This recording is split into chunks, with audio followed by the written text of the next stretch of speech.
Sante Sana, my son, this is my spiritual son, Jehudi El Malik Aman Ra, and I am indeed elated by, overjoyed actually, at the fact that we are able, number one, to publish another author other than myself, because I'm just not able to meet the market demand no matter how hard I try.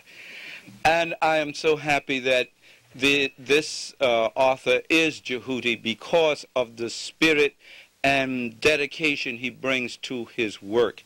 So you will be in store for a great treat in terms of information that will expand your Afrocentric consciousness with this piece, Shattering the Myth of the Man Who Freed the Slave. I know I've been very excited by it. So we are planning to publish it in the early part of January, so look for it. How you doing this evening? Well, I'm glad you came out. I know this is not African weather, and it's difficult for Africans to move around in this kind of environment. And although 40,000 years ago we were all up in Europe and everywhere, I never could understand how we did it, but we did it. And we built a lot of things in the great civilization up there. I don't think I could have made it with that group. I had to stay home where it was warmer. But it's good that you did come out, and we're going to be able to share some things with each other tonight. I want to give thanks to Brother Jehudi for acknowledging the Creator, which gives us the power and the source to be here to prepare that. I want to give special thanks to Head Start Bookstore, which I have a place of affection in my heart that is just very big. For I have a big heart and I have a great capacity for love for black people. Let me make that very clear. And I'm not excusing that. I have a great capacity, and once I get finished with that, I don't have nothing else left. See, I have a great capacity for love for African people. And the Fritz and Sheila and Brother Hotep and the folk here always love coming here. They have a specialness about them. Many times, because of the influence we have as a result of the conditioning being here in the land of the beast and taking on his ways often when we're not aware, we think in the process of doing business you have to be hard, cold, and detached from one another. That is not the African nature. We were the ones who invented the concept of doing business, and we were always able to keep a warmth, a love, a humanity about it. And one of the things I like about working with them is their humanity in doing business. And so I'm honored to be here with them tonight, and for this to be the first book party to set off the introduction, to introduce African Woman, the original guardian angel. So what I'm going to do, I'm going to be pretty casual this evening in sharing this information with you, and I hope there's a lot of interchange in terms of question and answer from the floor. That's what I'm kind of looking forward to. Plus coming off of the road, and I think I might have gotten an hour's sleep, so I need some of your energy to keep going. We're going to share and do it together. I want to begin by first giving you some background on how we came up with this title and the concept for this particular publication. As you well know, I have been working, I think, on the last 5 years on maybe 6 different books. And every time I'd get in the middle of one, I'd have to stop and go teach or go do something else. Some economic situation would demand my attention. And being we're not underwritten by any of the great foundations, you have to go give it that attention. Well, fortunately, we were able to raise enough for me to take a complete year off to write, which is exactly what I did. And I worked on this piece, African Genesis and Historical Reality. I thought I would be able to finish it in 2 months. I've been working on it all year. I've completed it. It stretched from what I thought would be about 12 chapters to 28 chapters. The first chapter in the book stretched out into 7 chapters. We go all the way back to 4.6 billion years ago and work our way up to 18,000 BCE in the development and growth of the world. And we present the creation of the world from the 2 basic concepts, the theory of evolution and the theory of creationism. And we're not selling either one of them. We just present them and we leave it up to the reader. But they're both presented from an Afrocentric perspective. In the course of doing this, in the process of my research for this work, I kept running into something that reminded me of a statement by Godfrey Higgins in the book Anacalypsis, when he says that every time he went to research the origin of anything, he always ended up at something black. I mean, he wrote that line when it seemed like in utter frustration. You can't go anywhere, and I'm using this term affectionately, without bumping into niggers. There's no way you can do that. No way. Every time I go to study anything, I bump into black folks. And a little different in my perspective was this. I wasn't frustrated by it. In fact, I grew spiritually. I developed and expanded in consciousness. Every time I went delving deeper into the history of African people and the history of the world, which is the history of African people, I always bumped into the black woman. There was no way to get around the black woman in this whole process. And as I looked at it very clearly, compared those things which Dr. Yusuf Benjamin had introduced us to, he was the one that kind of led us back in that direction, and Sheikh Anta Diop and so many others in this rediscovery, because we're not discovering anything, in this rediscovery of this light, especially that relative to the African woman, I looked at it and I said, why, there is no world civilization without the African woman. The African man, and brothers don't take this as a put down, it's just a historical reality, could not have done it. It was her who set into motion. He was perfectly happy to hunt and to play games. I mean, he was happy with it. He probably would not have advanced it beyond the hunter-gatherer stage. She did that. And we'll be discussing that as we go on. He was happy with the way it was. All of this, lectured, everything you see that human beings value in terms of civilization, I'm not talking so much of the materialism, I'm talking about those spiritual elements, especially of civilization, are here because of the African woman. Now, for some brothers, that's a difficult thing to deal with. It's a blow to their ego if they don't understand that in recognizing that, you come to yourself. You come to know yourself. There's not a black man I know, there's still a black man, that does not love and revere his mother above all things. Why, your woman, you even call her what? Mama. That's an honorable title. White folks say, y'all still acting like children, you still call your women mother. She is my mother. So is my daughter. And I'm running a little ahead of myself. All females have, no matter what their relationship to your life, the mother role comes into play. And I will demonstrate that. If I fail to demonstrate that, remind me in the question and answer to do so. So as I went into that, I got to a point in African Genesis where I did 2 chapters, one entitled Sapphire Eve, Divine Mother of the Universal Egg. Then I went to another chapter, Rhapsody for the Glorious Queen of Heaven, on the black woman. I said, because I got to do something special about the black woman here. Well, we finished African Genesis. I looked at it. I got about a 340-page book with a bunch of illustrations and no money. I run out of money. I got a book, but I have no way of taking it to press. So what I do is a thing that I carry all the way from the seminary, what we call taking it to the woods. So I took it to the woods. That is, I take it out to meditate. My church is in the woods. I'm not telling you where to worship or anything, you know, but that's where my best church is, in the woods. I feel closer to God in the woods. So I'll take it to the woods. And I took it to the woods. And I said, now, you got me through it. I appreciate that. The book is finished. And I really appreciate that. This was an ordeal. Now I don't have any money. What should I do? I don't know which way to go. I'm going to leave it with you, and I'll go back and work on what's at hand. I did just that. Like the old folks said, take it to the Lord and leave it there. After you've done everything you can. After what? You've done everything you can. Don't take it and leave it there from Jump Street. After you do everything you can, then you take it to the Creator, you take it to the ancestors, say, there it is. I'm going to work on this. And you don't sit down when you do it. You have to go immediately working on something else, because in that something you will find what? The solution. That's where the solution is. Well, I had an order from a Baltimore store, one of the Baltimore outlets, for some videotapes. So while I was sitting down editing up the videotapes, I came across this one on the seminar conducted in Richard Allen City, Misnomer, Philadelphia, where I was talking about the African origin of angels and the concept of angels.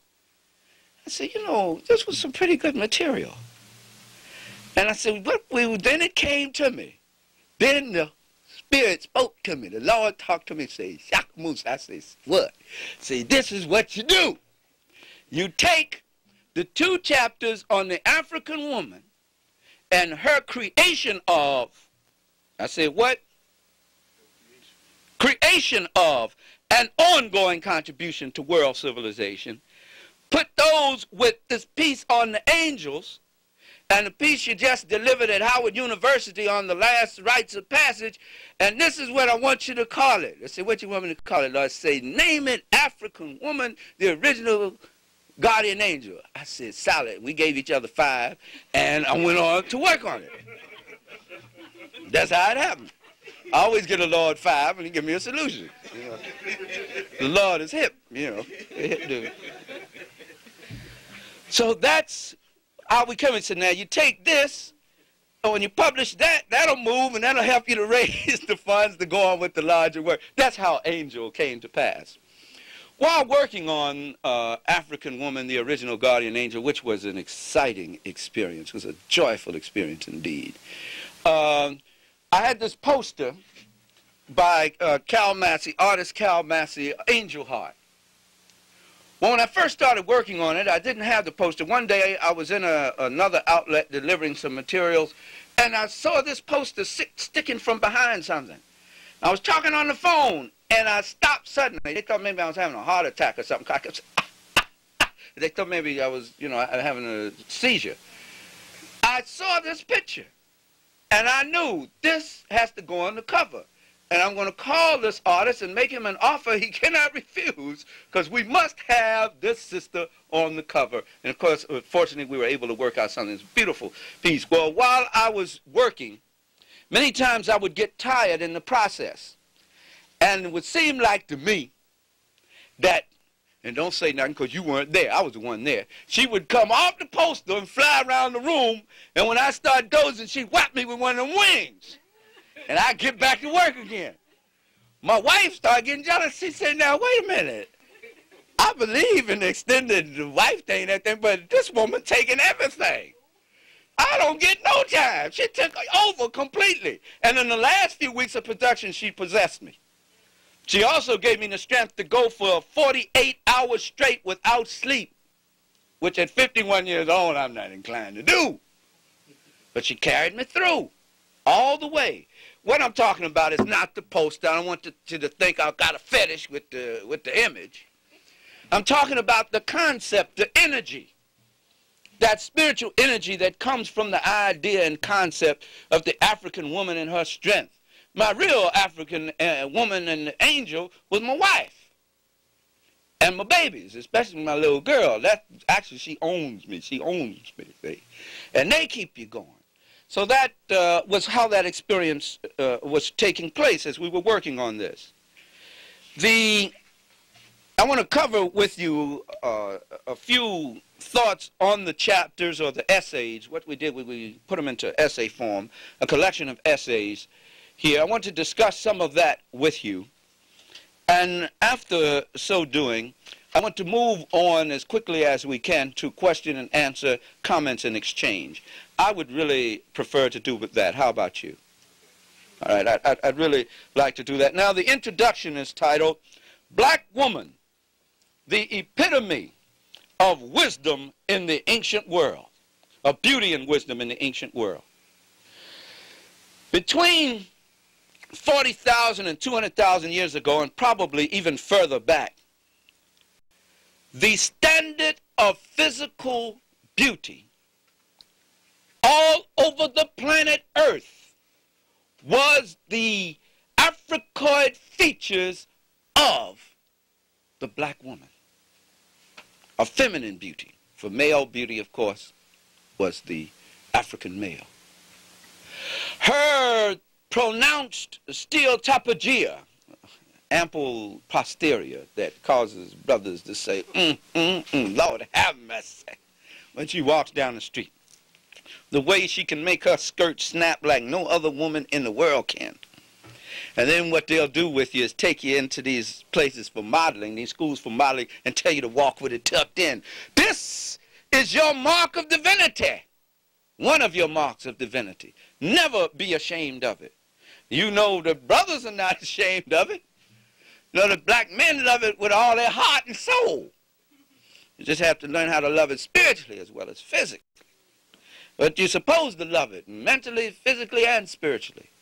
Because it was with this cosmic mechanism that her body was made in that she was able to receive, sustain, nurture for 40 weeks of gestation the seed for new life and bring it forth into the world. That's one of the reasons why it was revered. Her kinky hair and her broad nose and thick lips were carved out of stone all over the world. As a matter of fact, when people died, they were afraid that if they died without making a particular preparation among the many other preparations for the last rite, there was one that you had to have, or they believed in their system of belief about 100,000 years ago that you could not, and the only human beings on the planet 100,000 years ago were Africans, by the way, that you could not make it safely onto the other side, into another world, unless you had buried with you an image of the African woman. And so they went in Europe, in France in Europe, in Italy in Europe, even up in Russia, all over there, they dig up these graves, they exhume these graves, and they find the deceased in the fetal position, the skeletal remains clutching to its chest, an image of the black woman. Because he felt, as long as I had the spirit of this woman with me, I can make it safely to the other world. That's how the whole concept of angels began. That's where the whole idea came from. Because it was believed then, as it was for thousands of years by Africans, that at the point of death, it was the feminine energy in the cosmos, because they realized there was a masculine and a feminine energy in the God force. You couldn't procreate anything, even on the spiritual level, without an exchange between the Om and the or the Chinese call it the yin and the yang. That the one who had the closest contact with the creative force in the universe was the female. And at death, just like you came forth from her into life, you were received into the bosom of Mother Earth, and the spirit of the divine feminine force in the universe would take you safely home. That's where the whole idea of angels taking you to glory came from. And it was about the black woman. Why? Because the first thing, as Brother Jehudi just said, that man ever learned in his life was learned from his what? His mother. The very first thing, while he was still in her womb. The first paradise. The first heaven, as Dr. Ben says, and he uses another word I do not feel free to use here. The first heaven that man knew anything about was the womb of woman. Carry you for 40 weeks, that's a long time. You're nourished by her. Her thoughts become your thoughts. Everything your learning begins there in the womb.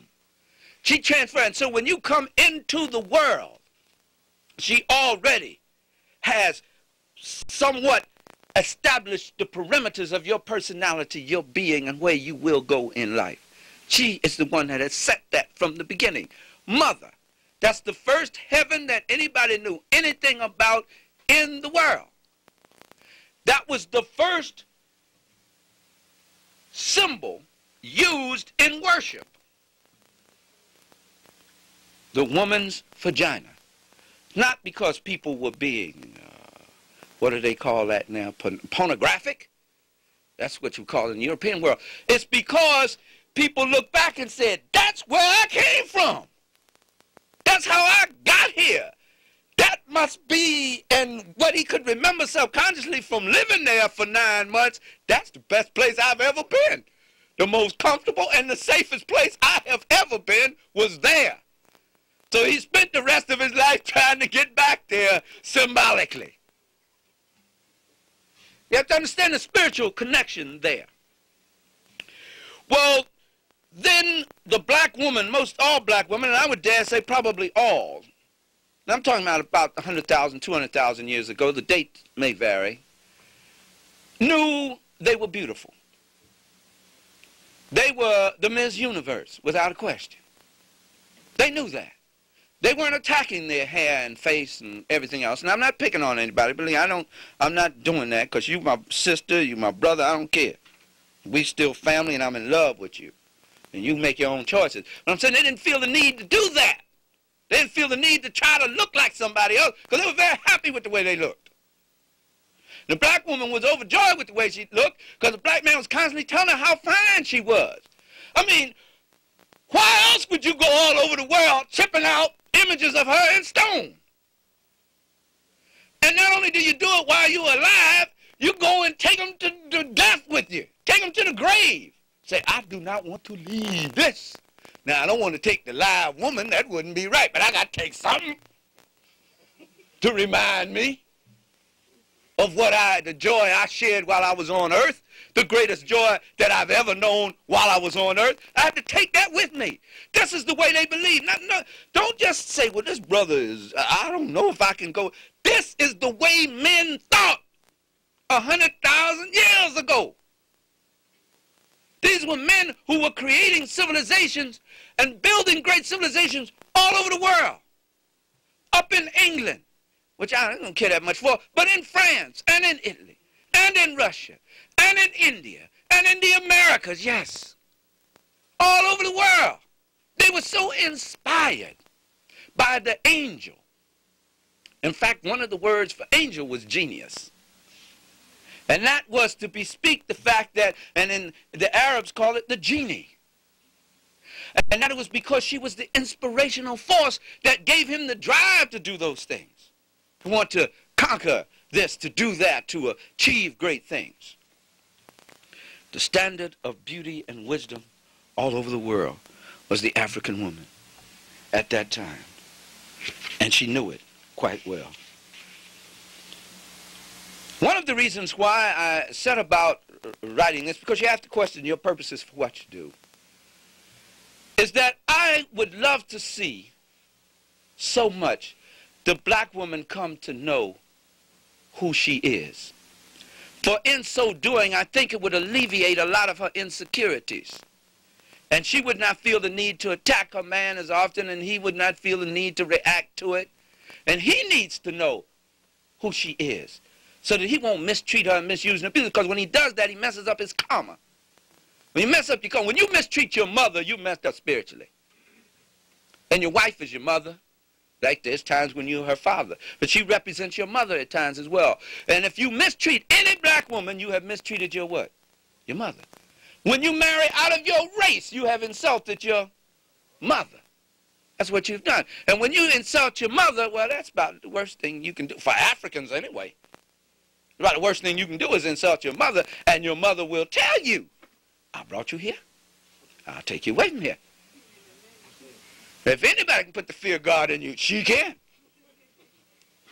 So, and what she went through to bring you here, that's something that is always amazing to me.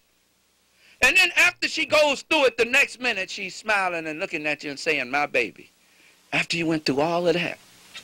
And then while I was writing, I thought about my own genetic mother, who came to me several times in the process. She was a pretty black woman, pretty black, big-leg woman. That's why I got that fixation today. That's the first thing I saw when I came in the world. Them pretty black legs. I came in the world, the first thing I saw. Beautiful woman. They called her Sister. And after Sister brought me into the world, she joined the ancestors about a year later. There was some type of complication which developed. I never had any clear understanding on it. That was in some way connected with the birth process, it seemed. So she eventually ended up giving her life to give me life. And the thought of that just stayed with me all during this process. And I couldn't help but continue to thank her for that and to ask of her guidance so that I could do her honor and justice. That's why she's one of the people whom I dedicated this book to, the very first one, because she made it possible for me to be here to write one in the first place. That whole process. But the thing that, as Diop says, there's nothing that an African mother will not do for her child. There's nothing too great for her to go do. And I mean, even when they wrong and mess up, you see mothers hanging over, that's my child, that's my boy. And in most societies, in some societies on the continent in ancient times, if you messed up too bad, the mother would go after you. And if you really hurt the community, she would take you out. She would go on the hunt to find you, and she would take you out. That's some kind of a system, isn't it? That's a hard, but it was a righteous system. When you taking you to that point where your mother come after you, the very person she brought into the world and gave life, that means you supposed to what? Leave here. You supposed to go. You supposed to be gone. Because you're dangerous to everything, including yourself. You're supposed to be out of here. She would take care of that for you. Essay 1, an Afrocentric perspective on the origin of angels. You all right? You still with me? In that essay, we deal with the fact that the first introduction that we had to angels, and the word angel, let me define the word. It comes from several different languages. The one that we use in the English language today is from the Greek angelos. And it's from the Arabic malik, and from the Hebrew malak, as you read in your Old Testament Bible, which means messenger. And originally, that's all it meant. It didn't mean a superhuman being. It meant someone who carried a message from one place to another. Usually, it was a very important message from some dignitary to the people. That was called a messenger. Now, how was this appellation attached so strongly to the African woman? Because in the ancient system of belief, that's in India, that's everywhere that I can think of where African people were, and they were everywhere, it was thought that it was the black woman who carried the message or your request to the gods or to the ancestors, that she could get things done better than anyone else. Why did they think that way? Let's look at it historically. First of all, while man was in a stage, the hunter-gatherer stage, going shopping for groceries was a very dangerous business. You could be groceries or you could get groceries. It was a toss-up. Depending upon what mood the lion was in when you got there. If the lion was hungrier than you probably end up being the groceries. But if not, you might bag the lion and bring him home. Well, now, there's a lot of hazard involved in that occupation. And so for a woman to see her man go out and her sons go out every day and not know if they're going to come back or not from the shopping mall, she said, I got to come up with something to minimize the cost or the risk involved in survival, in the survival game. I have to take the survival game to another level. I have to evolve it to another level. So what did she do? She came up with the concept of agriculture. That came from woman. Black woman was the first one to plant a seed in the ground to grow something. So when the blood come home, dragging the lion and everything, and the village is rejoicing, and they take it to the women so they can dress it and fix it, she said, baby, I got something for you to go with your lion meat steak tonight. What you got, baby? I got some lima beans and corn. Say, well, what you call that? Mama said, that's succotash. Say, and I got me some sweet potatoes, some yams. Go ahead. Say, try it out, honey. Yeah, he said, Lord, baby, this is good. She said, well, you know, this is good, healthy food, and if you don't want it, you don't have to go out and hunt tomorrow. You can stay around the village and fix up some things. Do something else. You don't have to go out there. Well, baby, how we going to eat? I got the succotash and I got these taters. Then later on, he come home one time and she had baked up this big thing, round thing, put it on the table. He said, what's that? She said, that's bread. That's going to be the staff of life. If you don't have nothing else, if you got this made out of the right grains, why, you can be healthy and live if you never catch a lion again. He said, you mean to tell me, baby, if I never go back out there again, after that lion, I can live healthy and eat and the family can? She said, yeah, honey. That's what this is. And that's how the system develops. He said, now you can sit your behind down, start running and chasing things, and figure out how to get something done. What them things up there blinking in the sky is, what they mean. And that's how astronomy started.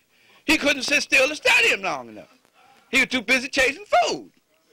He was concerned about his stomach. She took him from his biological being now to another stage, to his mental stage, and then put him in touch with his spiritual self. As long as you're chasing after something biological and you caught up in the survival, the proclivities of survival, it's difficult for you to rise beyond the stage of the beast that you're chasing. You get a bloodlust and you start taking on the personality of that animal after a while. Because when you fight the lion, you got to have his spirit. So the cat, after a while, was starting to get confused about himself. He couldn't tell whether he was a beast or a man. The civilizing factor was the black woman. So she set him down. And he started asking questions about things and studying. And that was beginning of education. She also got tired of wandering all over every place. And she said, this is what we're going to do, baby. I'm going to build us a house. He said, well, what's that? She said, watch me. He come home one day, has this big round thing sitting there. With a way to get in, smoke to get through the chimney. She said, we can stay nice and warm here when it gets cold. There's a place to protect the children. He said, well, baby, why you make it round like that? She says, extension of my womb. And that's why in Africa today, we find houses built on the round. In many societies that are culturally, spiritually advanced, you will find houses built in the round. Then she took the houses and put them in a village, and she built that in the what? Round. When you look at Great Zimbabwe, it's built in exactly the shape of the female vagina. And the tower sits there just like the clitoris in the female vagina, because it was an extension of her. That's how the whole concept of the city came about. As a matter of fact, in the Kemetan language, misnomered Egyptian, and hieroglyphics, the same sign used for house is the same sign used for mother. The city of Paris in France, whenever a white person says to you, or even mentions the word Paris, say, did you give thanks to the black woman? Now he'll be absolutely confused before you explain to him what you mean. Because when you open your mouth and say Paris, you are actually giving praise to the black woman. It comes from the word Parsi, which comes from the Kemetan Pa, which means house of Isis. That's where the city came from. It was the city of Isis. And it has a boat in its coat of arms, which is a symbol of Isis, who moved across the primal waters and brought forth life. That is why her proper name is Aset. The Greeks call her Isis. So just that one thing, that city, speaks to the glory of the African woman. Now what they do in it doesn't, but the name of it gives you some idea of the glory of the African woman and why she was so precious. So now, because she was the first to establish an alphabet, a system of writing. This is how I document this very well. You know Brother Shaka don't write nothing. He can't document. You know that. That's why it takes so long to do it. Because I know you're going to ask me where I got it from, and I want to tell you where I got it from. And I didn't put all the documentation I could have put in. You wouldn't get in the book at all. All of those things that are the basis for civilization that man was able to move forward from came from her. Now, I'm running a little ahead of myself. Are you still with me? Am I confusing you? Because I'm tripping over myself here a minute. Let me move on with this Afrocentric perspective of angels. The first concept we got of it was in church, most of us. And so, and the imagery connected with it was some blonde-haired, blue-eyed, effeminate-looking male. There were no male angels in the ancient world. When Europeans came into power, with their patrilineal and misogynistic and ambiguous sexual dimorphism and what's that thing called, sexual maladjustment? All the things that Michael Bradley said, they go to all these phobias and schisms and isms and pathologies they go through with women. I mean, white men have a problem with the women. They really do. And the reason why they have a problem with the woman is because they could not do what the woman could do. They did. They were jealous of the fact that a woman could have a baby and they couldn't. Yes, they did. And they found that that method didn't work for them back then. They're trying to test tube now. They tried to do it physically. If they could have done without the woman, wait, I'm running ahead of myself. Let me hold that point. Somebody hold that for me. Sister, hold that point for me. For a long time, they thought that the conception of the child was totally the prerogative of the female. They didn't even understand at all the male role in it.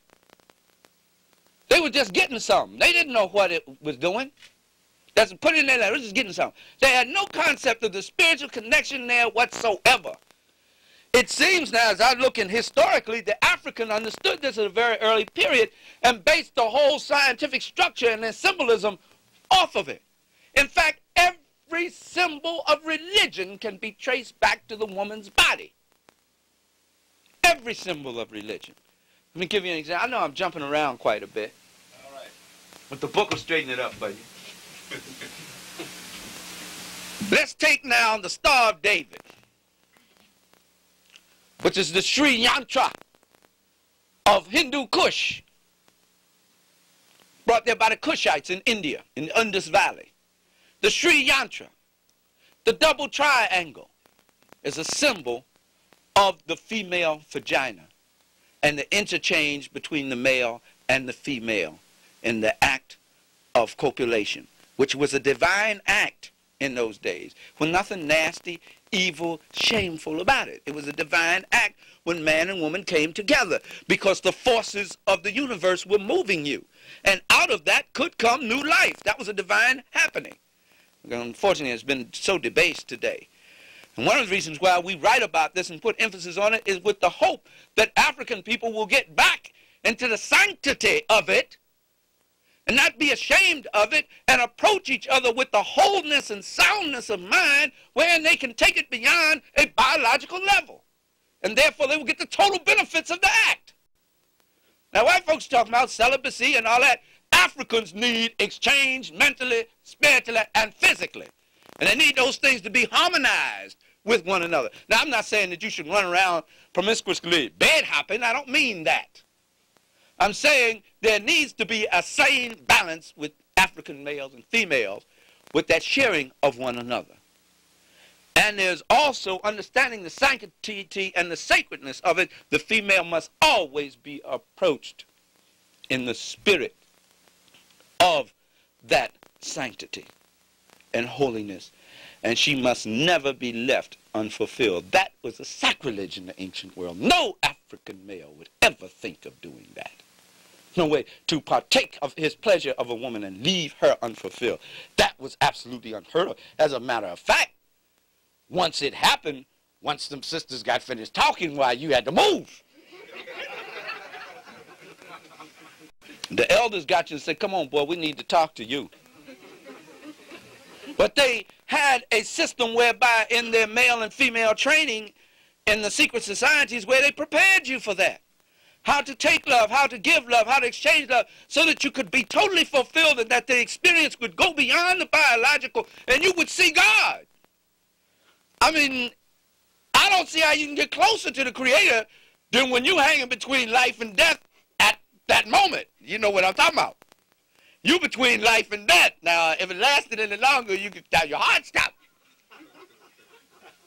So you hanging between life and death, you see God right then.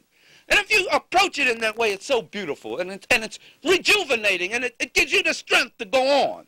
I hope you understand the spirit in which I'm saying this. I know you understand the spirit in which Dr. Ben said, because he don't cut no, his mouth don't know no Sunday, as he say about it. That's all. I try to be a little polite about it, not to say that he isn't. when Dr. Ben's reputation is so secure, he just says it. So, of course, let me get back now. What was that I asked you to hold for me, sister? The test tube. Oh. We're working on test tube babies and then trying to bring babies into the world themselves, the male. Oh, right. Oh, there would probably be no white females on the planet Earth today if it were not for the fact that the only way you can extend yourself and procreate is with the female. If he could have found a way to do it with the male, she would have been gone. Long time ago. They have hated women from the very beginning. They noticed there was a difference between them. They suffer from that, that's called that dimorphism, ambiguous sexual dimorphism. A hatred of anything different from themselves, even though it comes out of their same species. But they have a hatred of that gender and a jealousy of that gender. And because they didn't have, because that was seen in the world as a powerful thing, how can you carry something for all that time, survive all that pain, bring it into the world? How do you do that? I mean, that's miraculous. If for no other reason, that causes me to believe in the Creator, because I can't think of it. There's got to be a divine intelligence to put together something like that. Something like that just does not happen. That's the most marvelous mechanism there is on earth. Nothing more marvelous than that.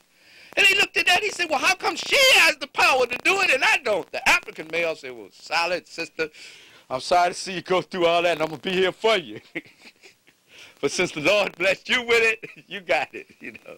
And I'm thankful that you're here. He was jealous. He even went through rituals where he castrated himself, thinking that if he bled like she bled, he would have the power. Now, don't take my word for it. Here's a book to read. Women's Encyclopedia of Myths and Secrets by Barbara G. Walker. Read that. And she comes from a Eurocentric point of view, but I know how to put it in an Afrocentric point of view, and you do, because of your background and understanding. But that was the problem. When God Was a Woman is another book. And The Great Mother. The white male, the European male, was jealous of the female, and he still is. Because he could not decide, because of his sexual maladjustment, his psychological sexual maladjustment, he couldn't decide whether he wanted to be male or female. At one time, it was very clear to the African, before we became influenced by others, what the role was. And we were very happy and satisfied with those roles. The women with theirs, the men with theirs, because they were equal roles. One did not subject or subdue the other. Even in the matrilineal system, there was more fairness in that system. Men fared better in the matrilineal system than they ever fared in the patrilineal system. In the patrilineal system, the woman was subdued. And he didn't fare any better because it's an aggressive system that has men bloodletting and fighting one another. It's of European origin. Men lived longer in the matrilineal system. Men lived happier in the matrilineal system. They enjoyed more in the matrilineal system. It was the African woman in the matrilineal system who developed the system of polygyny. Saying, honey, we need some help. You need more than one woman. Here, let's do that. She came up with that. She gave you everything you had, and it made life worth living. But in the patrilineal system, those things that were nurturing, those things that developed you spiritually, that made you want to build pyramids, make you want to search the stars, make you want to expand mathematics into a cosmic infinity level, no longer existed. It's just brute force. The strongest survive over the weakest, so to speak. If you had the physical strength to take it, it's yours by right. That is what their system was based on. It's still based on that. Today, for all their talk of law and justice, is still based on who has the power to take it from another person. That was one of the great differences there. Now, this idea of angels, therefore, did not come from Christianity, did not come from the Hebrews, did not even come from Islam. Y'all don't get angry with me because I'm not picking on anyone's religion, please. Understand that. And don't let this difference of opinion we may have on this be a point of separation between us. That I really do not want to happen. I just have to state it according to the way as I see it, according to historical research. You know, in tune with that historical research. You don't necessarily have to agree with it, but this is the way it came. Though the concept of the angel did not begin there, and they were not male, they were female.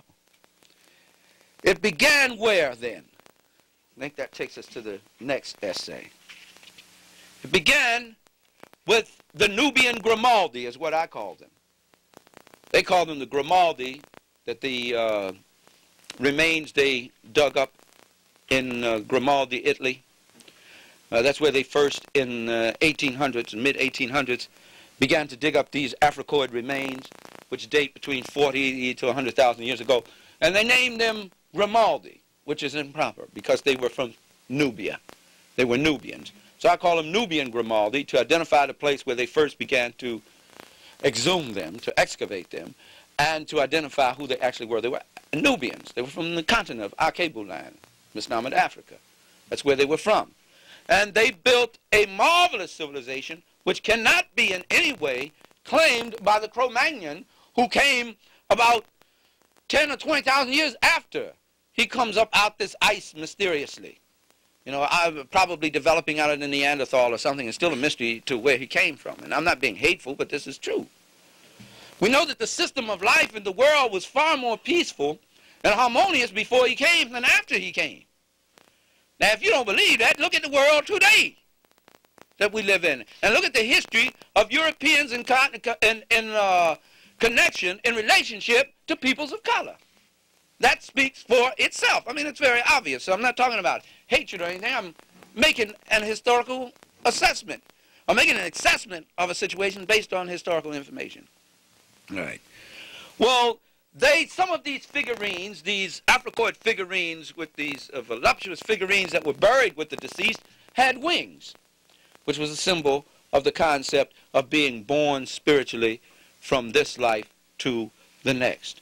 It was a very heavy, deep concept there that we have yet to do much more research upon. Now we have angels in the world projected as neuters. They're neither male nor female, according to Judeo-Christian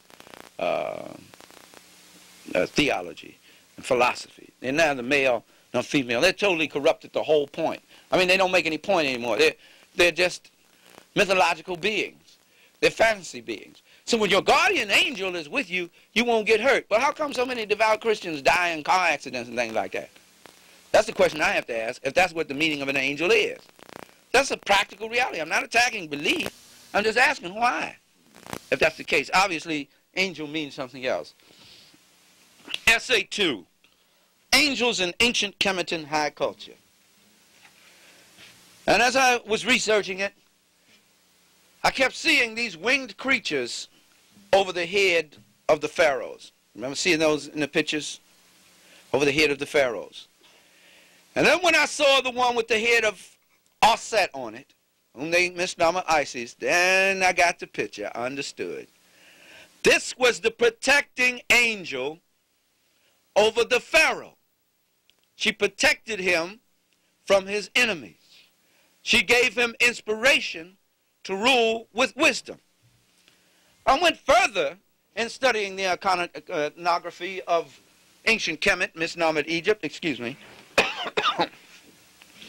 And I see this picture of Osset. I like this one better. Let me show you this one. I see this picture of Osset on this side and Nephthys or Nebuchadnezzar on that side with angels' wings. That's, hey, hold it. That's where the concept comes from. These black women with angel wings protecting the pharaoh. The one has a throne on her head, which we'll talk about, on her headdress, and the other has the incense burner. We'll talk about that too. Over the top there is Het Heru, misnomered by the Greeks Hathor. That's who is represented there.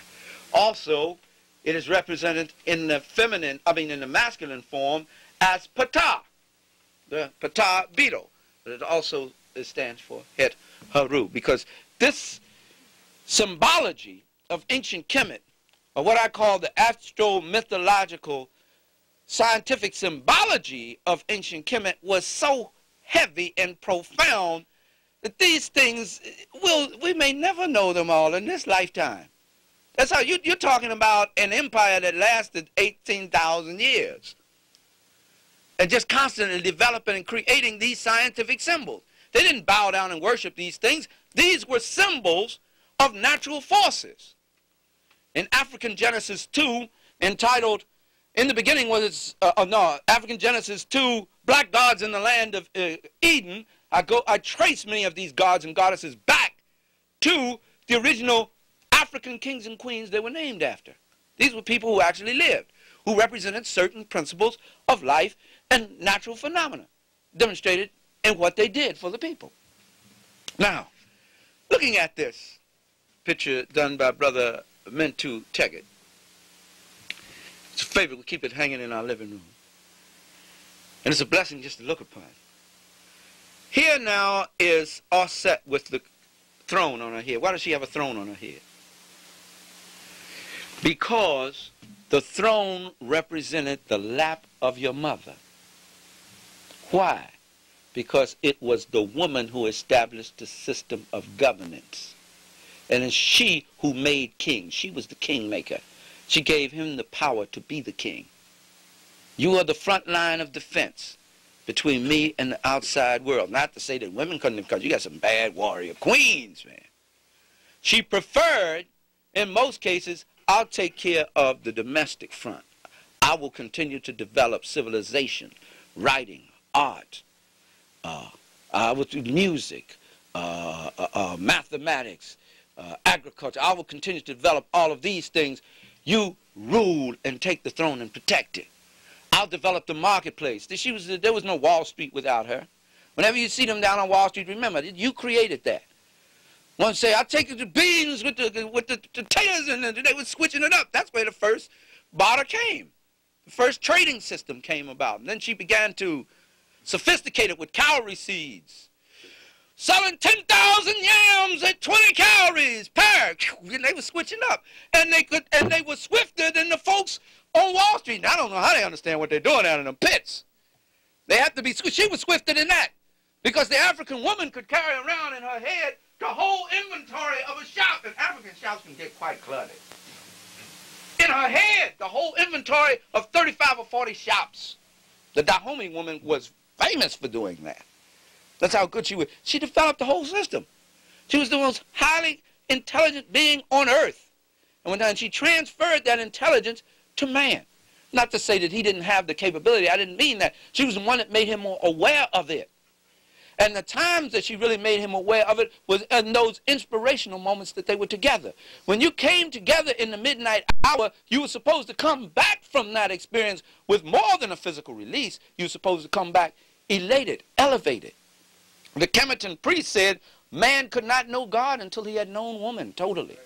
That was the only way he could know God. And it was they had a practice called Mayathuna. Now, if you want to ask me the question and answer, I'll be glad to deal with it. That was a complex system of that whole relationship between the male and female. Well, she gave him the power of the throne.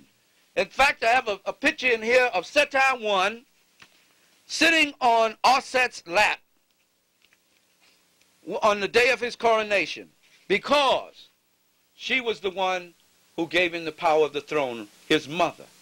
And I explain that in depth, in detail here in the book, African Woman, the Original Guardian Angel. Why, even in the Bible, when Ezekiel had a vision of the divine intelligence of God, as they misnomer him, he was sitting on a what? A sapphire throne.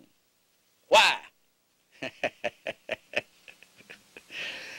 We'll go into the word sapphire there. Read the book. You'll find that right. She represented the source of power to rule. And Nebuchadnezzar, or Nepta as some call her, had the incense burner, which was the spiritual essence. She gave him the spiritual inspiration and energy. She gave him the power. And had her rule, took him up to higher levels of beauty and tranquility and aesthetics, so he could bring it all together into one and rule with mercy and with love. That is what this symbolizes, some of what it symbolizes. The depth of it, we just cannot go into here tonight. I'm going to be finished in a minute and open the floor, because I can see the anxiousness on your face. You want to ask some questions. Am I right in that? Well, I think I just discussed Essay 3, Safe and Secure in the Wings of Black Angels, which is where we describe the sonography and iconography of ancient Kemet. And also in the resurrection scene of Osar, misnomer Osiris. Who's there bringing him to life? Jesus? No. Standing at his head is Aset, standing at his feet is Nebuchadnezzar, and over top of him in the form of a hawk bird is Heteru. Those sisters gave him life, brought him back to life. That was a symbol of the fact that when a man sinks so low, it is the warmth and divine inspiration of woman who can bring him back to himself. His mother, the mother force in his life. And I said, yes, every woman in your life is your mother to some degree. Even your daughter. Who reminds me to take my medicine when I should take it? My daughter. What kind of role is that? That's a mother role. And your sister. Put your coat on. Bruh, what is that? Mother role. There. Every woman plays a mother to you in some form or fashion because of her maternal instinct, which is the strongest instinct on the planet. Sometimes you may get by the man, but if the child is in danger, you may not get by that woman. That's of every animal species. The male lion, he sounds bad, he looks bad. But the one who really takes care of business when those children are hungry is what? The female lion. Because that's that one argument. Like my wife runs the business, and I'm happy for her to run the business because she has an argument that no one can refuse. I got babies to feed. Not that I don't realize that we have them to feed, but she hears before I do, what? I'm hungry. And she feels that more intensely. Not that I don't feel it. I feel it make me want to go knock somebody in the head and take something. You know, I'm just saying that as a joke. I wouldn't do that, especially not to my people. But she feels that, and she'll tell you, honey, something's got to be done. And if you try, you can see a woman who would normally be delicate, maybe like, and seem so sweet and wouldn't hurt a fly, and you're going to mess with her baby and see what you got to deal with. That's that mother force, that strength there.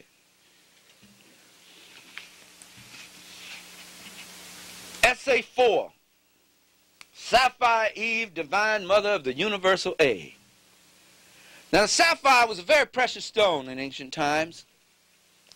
And I know that it has a negative connotation to it in today's world. But whenever a black man calls you sapphire, that's an affectionate term.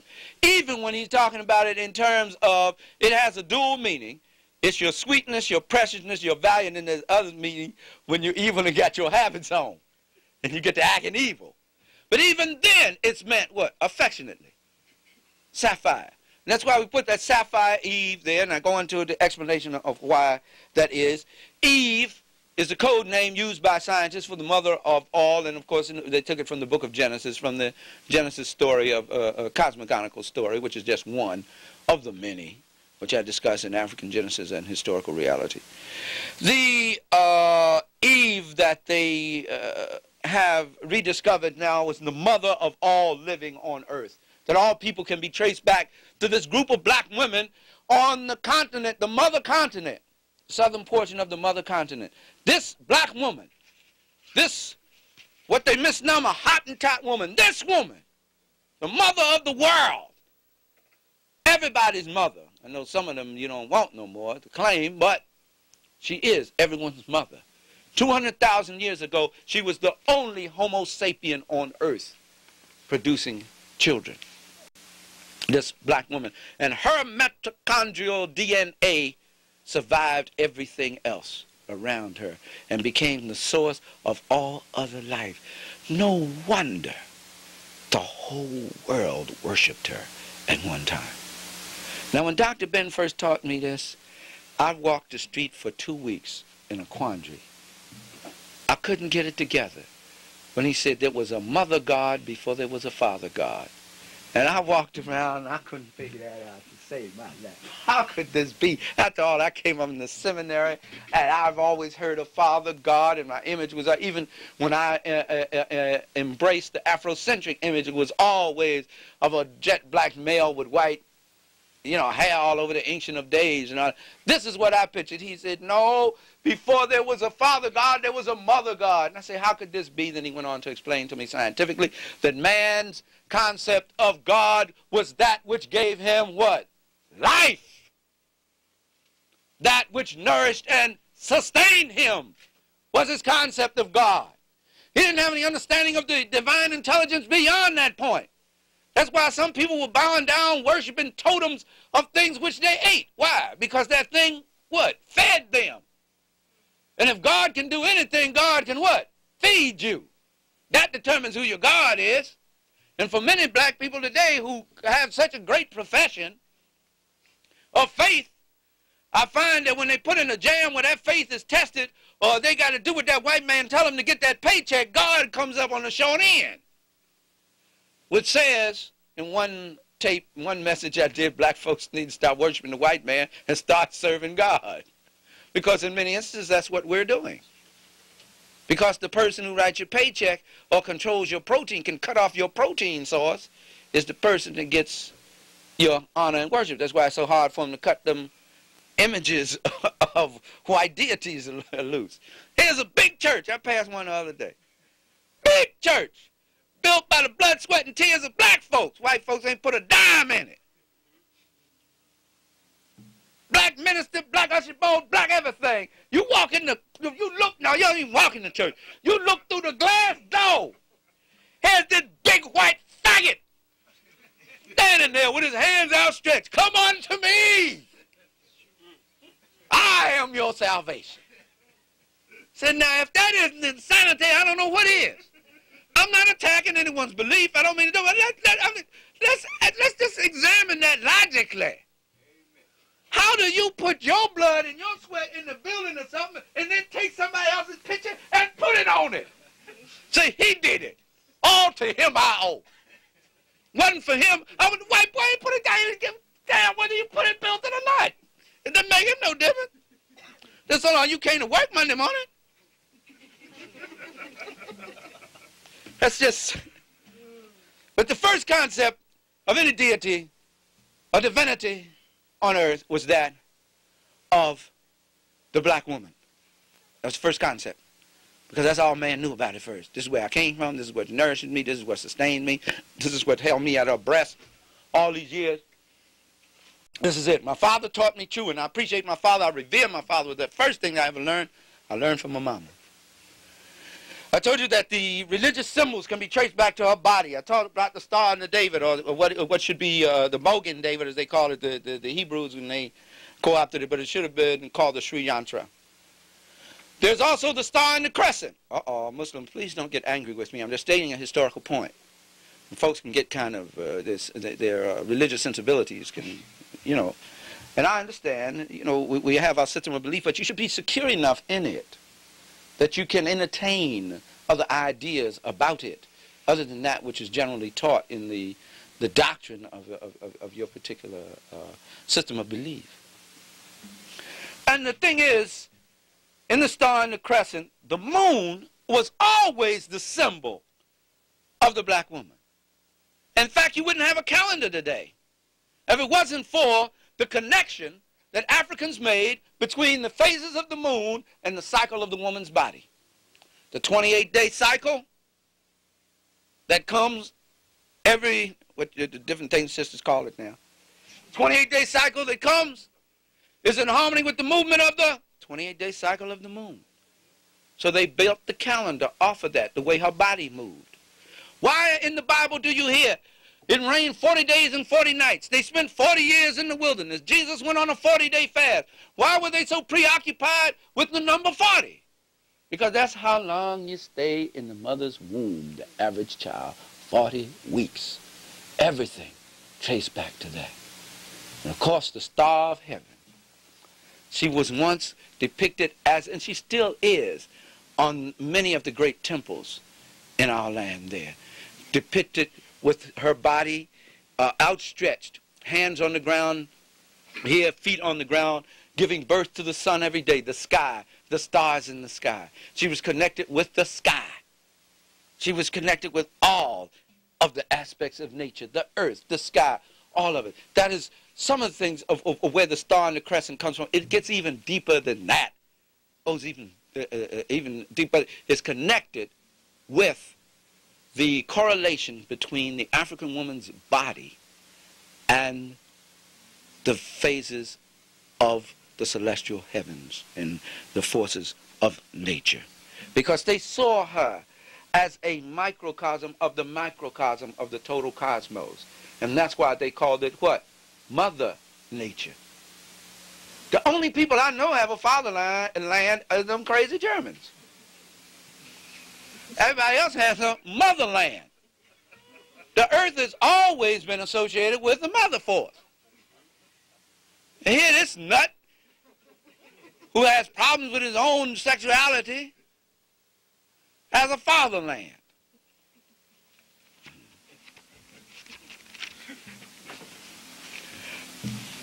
Divine Mother of the Universal Egg. Now the egg is a symbol, always has been a symbol of life and regeneration. Why? Because the ancient high culture scientists of the Kushites and the Kemeton knew very early in the development of civilization that there was a connection between a chicken egg, or a correlation between a chicken egg, a snake egg, and the ovaries in the woman's body. That they all spelled what? New life. The giving of life. So they came up in a way of describing the scientific principle by showing Ptah sitting at a potter's wheel shaping the cosmic egg, which was to demonstrate the male role, seminal role in the implanting of the seed into the womb of woman and to meet with the egg to bring forth new life. They had an understanding of this that far exceeds anything man knows today. What they know today is Mickey Mouse by comparison. And I dare say, I do honestly believe that the embracing of this knowledge and the going back into the depth of it is a key towards us helping to further unlock our consciousness so that we will no longer be limited by the parameters set by a people who have never grown up and whose history show that they will never be able to grow up. Because they have at their fingertips the resources of the world, and instead of using them for the good of humanity, they use them for the destruction of humanity. Anytime you have all of this, and people are still starving, and wars are still going all over the world, and dope is riddling in communities like it is, then that means the people who are in charge are not the right people to be there. But they do not have the knowledge of how to use the resources that are available to them. We knew far more than they know in science today. I'm just going to throw this out here to whet your appetite a little bit. The Monuments of Mars by Haugland. Get a copy of that and read it. About the Viking missions. The pictures taken there. Where they find pyramids and sphinxes on Mars. Dating some 500,000 years ago. I'm going to leave it at that. I'm not going to mess with it anymore. What I'm trying to say is this, not any spookism, but there is a level of consciousness and understanding that we are supposed to have as a people that is far beyond anything we know today. We were plugged into something. They still walking around trying to figure out the mystery of the pyramid. We had figured it out. We built it. The Japanese, who are the greatest technicians on the earth today, tried to rebuild a thing and have never been able to succeed according to the specification. But it was more than a physical thing. They don't understand that. There's a whole cosmic hookup. When you're talking about the building of these great monuments, you're talking about a connection with the whole solar system and universe. These folk were tuned into something. When you see the circle with the dot in the middle of it, that was a simplification of the most profound thing there is. All and in all. It's in this dot in the center of the universe. And that encompasses everything. Everything. That too is connected with the body of woman. Oh, the divine vortex. The vortex that is everywhere. In a hurricane, in a storm. The divine vortex, that's a whole nother system of study in itself. In sharing these things with you, I'm just hoping that you don't say, oh man, I don't feel like being bothered with this. This is, you know, what good is it going to do? It's going to do a lot of good to open your brain up further so that you won't have to struggle as much in life. I mean that. When you come to a certain level of consciousness, you would relieve a lot of burdens. Having come to this knowledge about the black woman took a lot of burdens off of my male chauvinistic self. I'm able to appreciate my woman better, get along with her better, and feel stronger as a result of it. No, I haven't wimped out. I will never wimp out.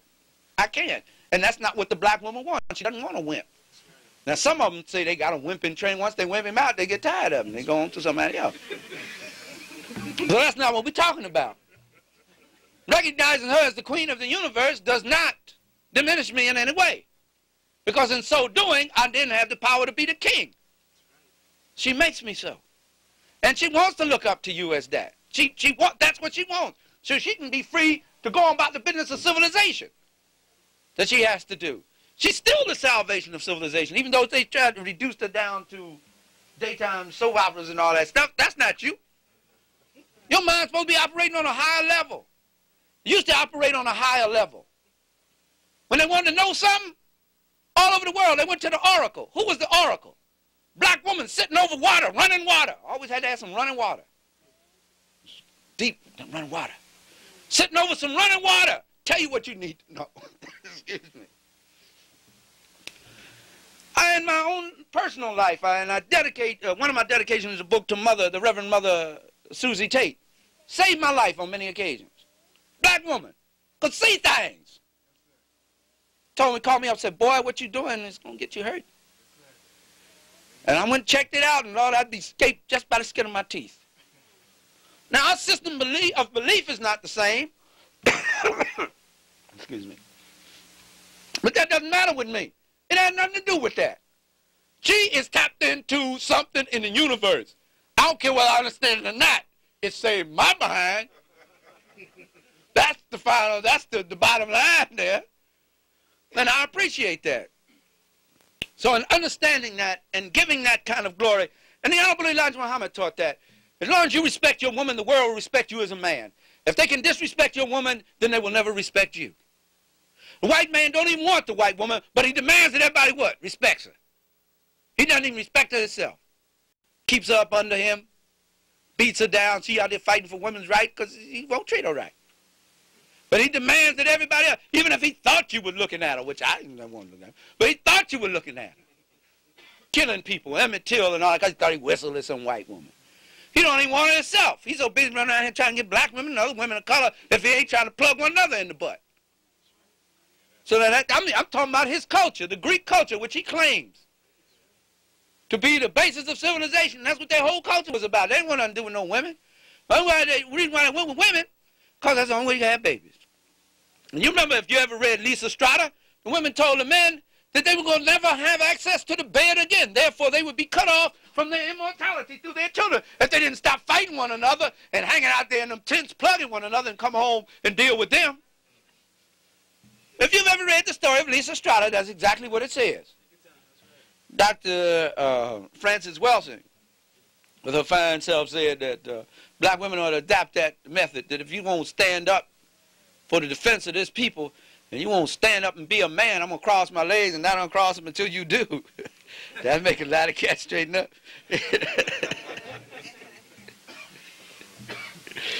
I'm coming down. I said I was going to make this short so we could have question and answer. Rhapsody for the glorious Queen of Heaven. Oh, man, it's not no new thing that sisters love to hear the good rap. You just got to be sincere with it, brothers. They have always loved to hear it. And they always love to hear it because brothers used to spend a lot of time. When you read the Song of Solomon, that's a black man talking to a black woman. They spend a lot of time rhapsodizing to this woman, making songs about her. Of all of the images found in the world, there are far more female images than there are male images. Why? He was preoccupied with the glory of this woman. I would be too. Somebody saved my butt, keep me from having to fight a lion every day, feed me, sit me on a throne, show me how to build a pyramid, give me mathematics, make life good for me, happy for me, perfume it up, dust it up with incense, feed me all this good food. Yeah, I sing to her too. And that's why they sang to her and rhapsodized to her. And that's why I named this Rhapsody for the Glorious Queen of Heaven.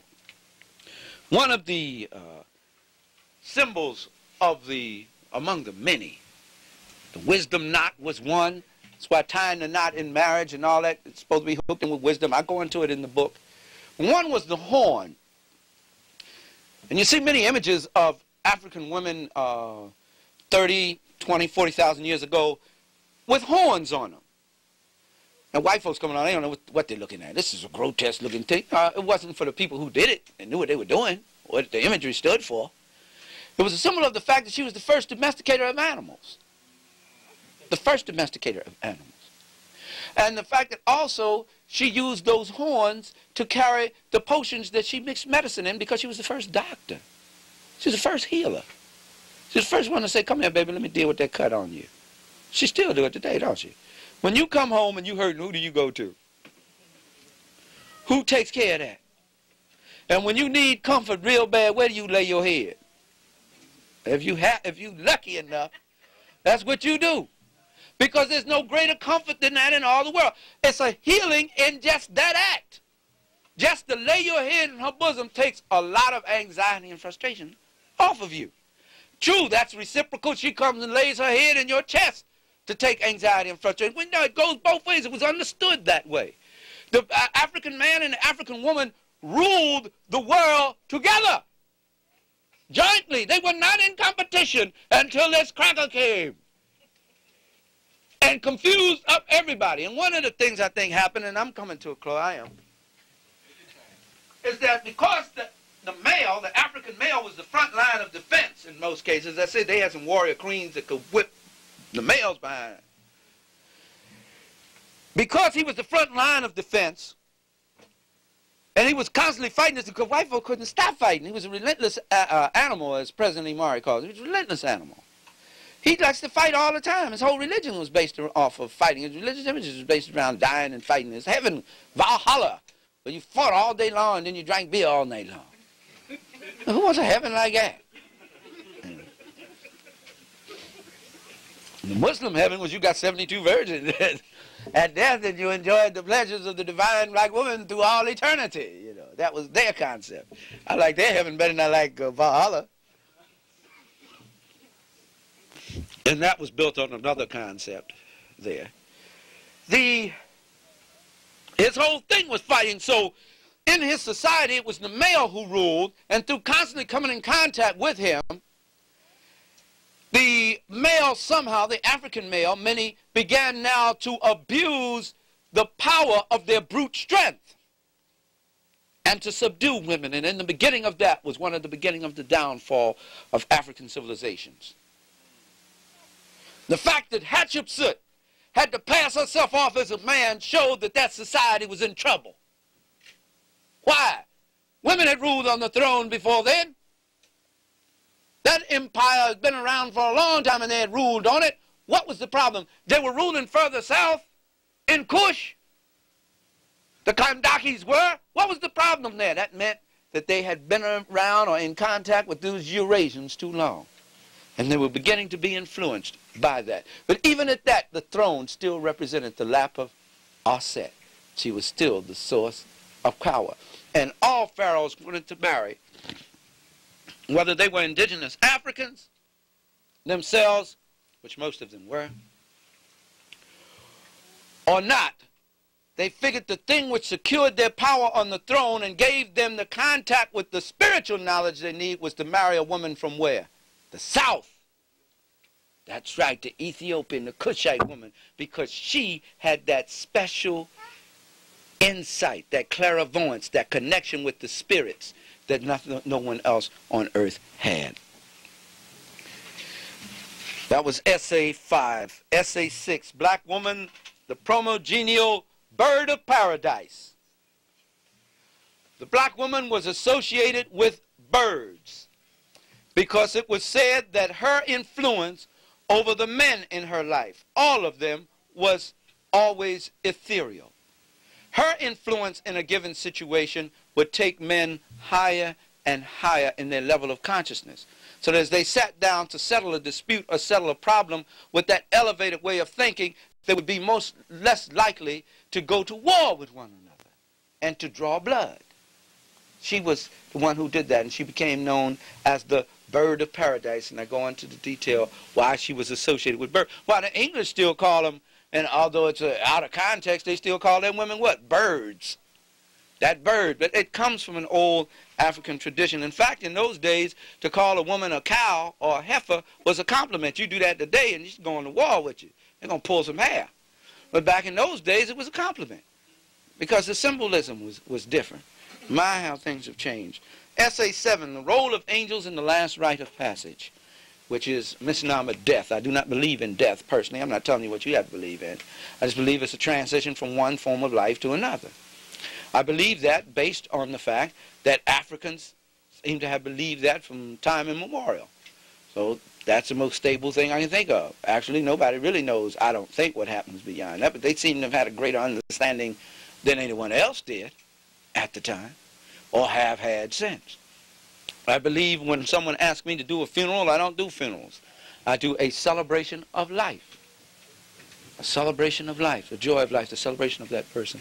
And we noticed that when many of the pharaohs were buried, and you'll see it in the illustrations here. Oh yes, here it is, plate 8. Here's the coffin of Seti I. This is an image of Nuit, the Queen of Heaven, laying over top of him. Some of them even had an image in the bottom of the coffin. They wanted to be surrounded. They wanted this woman with them throughout eternity, all around them. That was a symbol of, I always want to be in harmony with the divine, cosmic, feminine spirit in the universe. I don't want to ever be separated from that. It was the thing that brought me here. When I leave here, obviously it must be some connection that I reconnect with that once again. That was their system of belief. And of course, the last essay, which is actually a preview of African Genesis and historical reality, which I delineate the chapters in that forthcoming work. We have the catalog for our tapes and other books in here as well. And that kind of gives you a general overview of African woman, the original guardian angel. Now, brothers and sisters, I hope I have some time to share with you in terms of question and answer. Well, let me ask you this. What do you think of the idea, the concept, the work so far? All right. Well, thank you. I'm glad to hear that. I just want to be sure. I was just trying to do the right thing. I just want to be sure I did the right thing. Are there any questions or comments? Yes, my sister. What is Maya Thuna? Maya Thuna, all right, is the practice of the Kemetan priest where in the act of copulation with the woman, which is the only way that Africans would copulate was with women, you used an element of the mind over the body and the spiritual energy over the body to control the male, to control himself, and to reserve what they call reserve his ejaculation. He could do that indefinitely.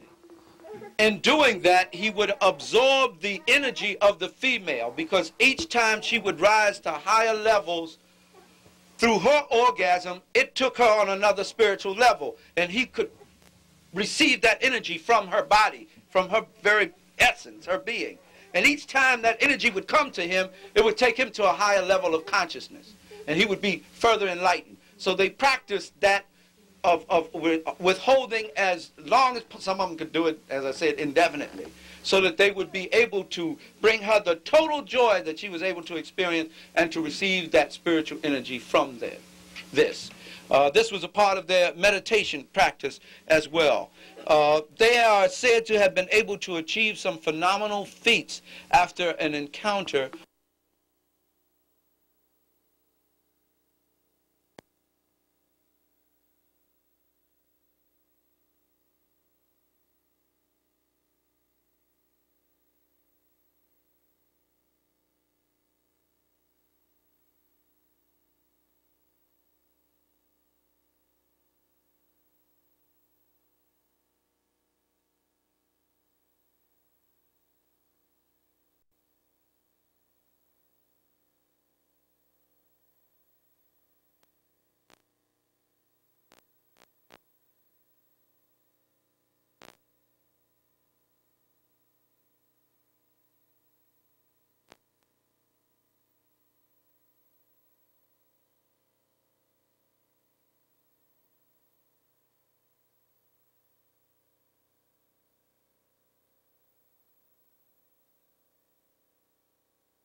Be the best. One of the elements that Dr. Sterling Stuckey points out, brings home so well, is that the thing that hurt the African slaves more than anything else, and there was so much to hurt us in that whole situation, was the fact that here was a man that was so much lower than him intellectually and in terms of development, of civilization, culturally. He was so far beneath him, and yet he was enslaving him. That was the most hurtful thing. Everything that the slave masters learned and acquired, they acquired from the slave. And turned around and said, we did this to you so that we could save you from ignorance and barbarity and cannibalism. We brought you over here to Christianize you and to serve us so you could learn to grow up to be real human beings, when actually, in terms of learning, it was just the opposite.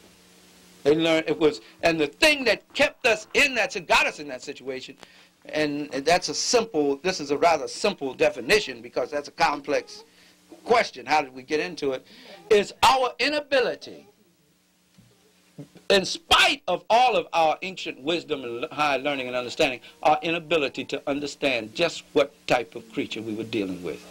And we still don't know today exactly what we're dealing with, because we often act like he never did any of these things. Yes, my sister. I've been doing a lot of study for the last 4 years, books on top of books. And this is a conclusion that I came to. It's not that we didn't understand, it's just that we didn't have that brutal force just to kill at will. And we still hold it today. Even though some of us begin to learn about religions, how we got trapped in certain religions, because I was doing research on Peru. And when they went into Peru as slaves, they were handed a Bible with a necklace and told them they were Christians. But they didn't want them to mingle with the Muslims because the Muslims had a different belief. But we are still hung up on that brute force. But we can go to Vietnam. I just went to see Glory the other night, that big war picture they're talking about, a beautiful picture, where they could die in the army. But we don't have that brutal force to go out and kill at will. Now, we had possessed that kill at will and not be merciful, as we have been taught from babies. We've always taught to be merciful. And this has been one of our downfalls, but I don't know how long it's going to last, this Christianity mood that we have. Because just like I'm figuring out, because I don't even know, I know my parents were given the Bible. I don't know whether I could walk up and kill a person at will. You know, at a snap of a finger, like I know you not like me and I got to get rid of you. Because we have compassion. And maybe this is not either that we have been put in this role. Maybe we have a race to run. And when you have a race to run, to prove something, the Creator has put us in this predicament that we must prove something. I don't know what it is. I'll be going on, and my grandchildren will be going through it.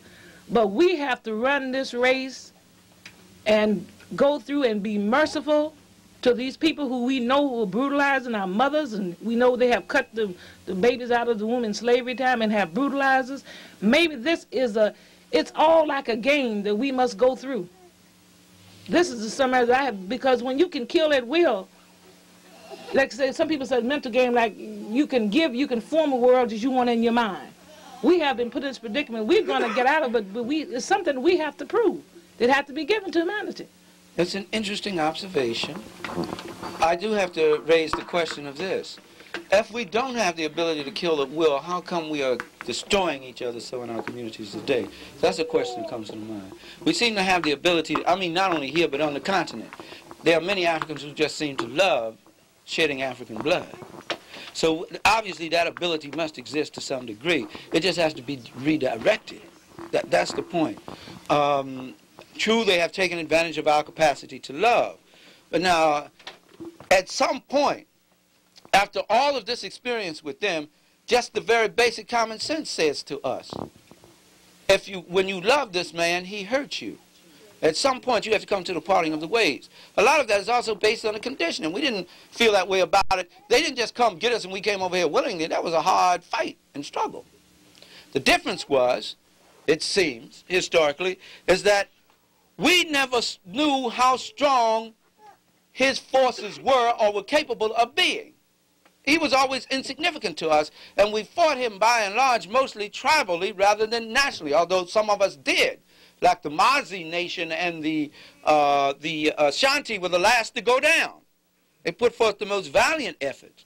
So there are a lot of ramifications connected with that, and we'll probably be going on for ages trying to figure out what. There's no simple way. I just suggested that one of the things is our failure to perceive what kind of person we're dealing with.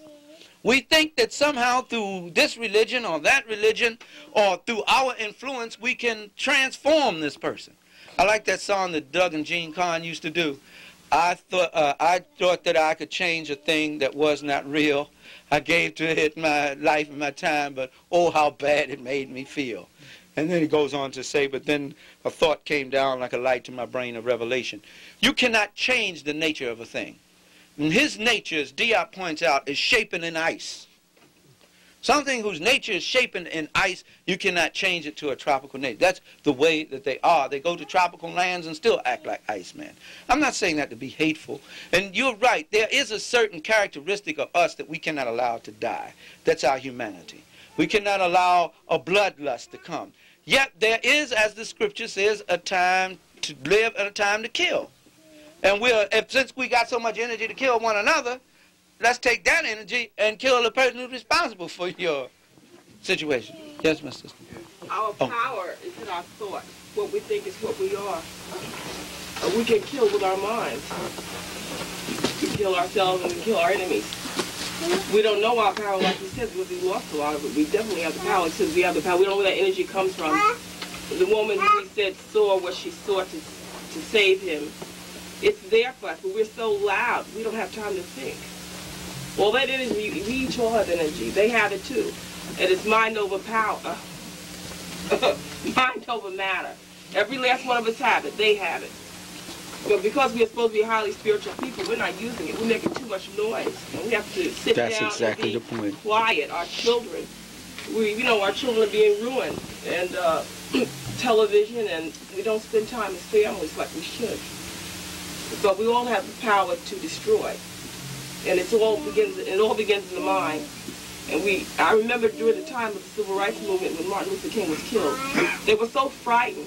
That was one of the strongest periods I remember in the 60s, 65, 66, I can't remember exactly. They were really frightened. They were frightened of us because we were very quiet, we were angry. And that's when I remember I used to ride the trains, the ENF, and the majority of people at the time, they were Caucasian. They were scared stiff. They were really scared. I never seen so much fright in them. Because I remember there was a time when they would go along and pat you on your rear end, and they thought nothing of it. And I think after that period, they decided to keep their hands to themselves. But it's our minds. We can see whatever we want to see. We can train our minds to see it. Like many singers are saying today, it's what we see up here. Sometimes we can't be deceived, because all of us weren't given We're given the power to see things spiritually, but sometimes it's off. But it's what we see up here is what we can make it. One writer And has... it's the truth. I know because You're visualizing it? you visual. It's not only visual. It's something you see. There's a spiritual thing. One writer has stated succinctly that true education is the harmonious balance of the mental, the spiritual, and the physical. There must always be a balance.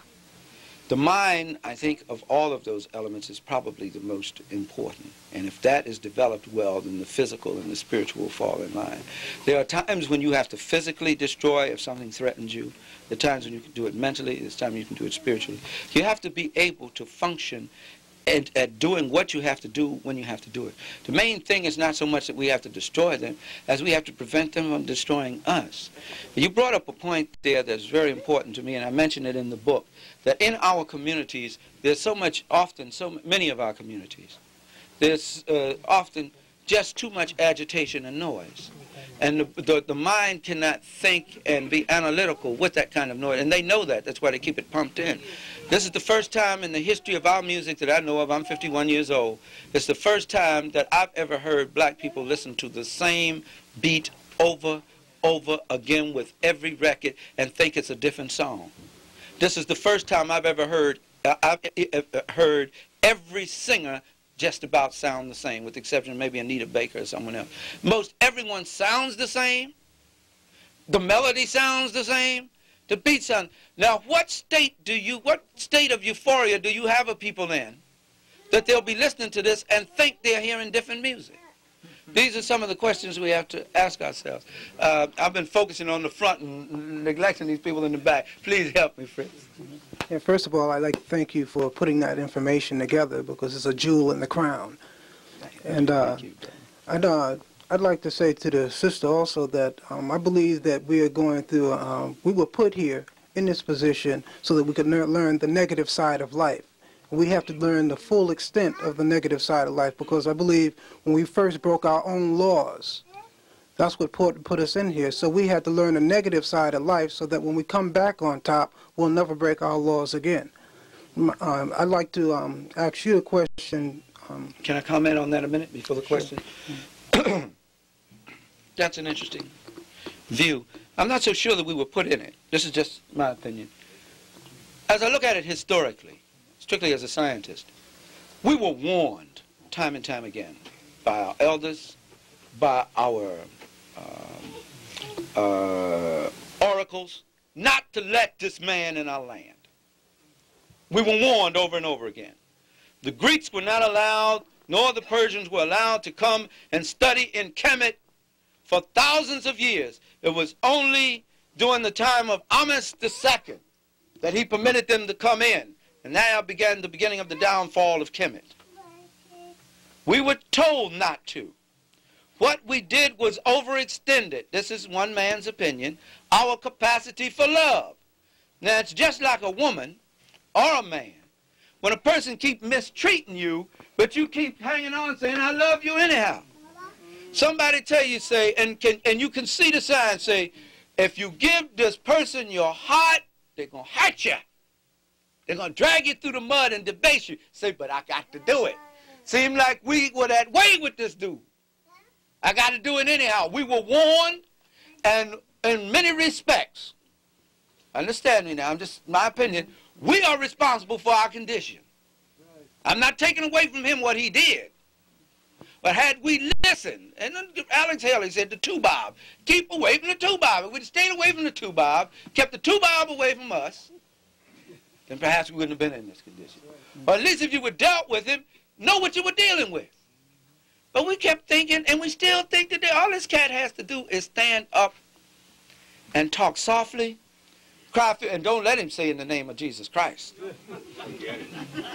It's all over. We're going to believe every word he says. And promise anything, and we say, well, he's changed. Things and people don't change like that. A change is a long process. A nature just doesn't change overnight just simply by will. I want to change. Even if he wants to, he can't do it like that. He needs guidance. He needs rehabilitation process and all that. But you accept him, we accept him at face value. That's what I'm talking about when I raise that up. Yeah. Well, you know, when I said we broke our own laws, that meant also the law of reciprocity. Yes, we did. Yes, we did. So, therefore, if you break your own law, you got a penalty to pay. So this is part of our penalty. I don't think that we're going to ever make this mistake again. I agree with you. I don't think so. My other question was on the male and female principle. Right, at one time, you know, you said that they both were together. What caused the split? And the second part to that question is... Let me deal with the first part. Okay. Let me deal with a little at a time. All right. Now, trying to answer that is like trying to answer the question, if black people were so great in the past, then what happened? I mean, that's a complex question. You can only answer it in part. And you know, you can only express an opinion.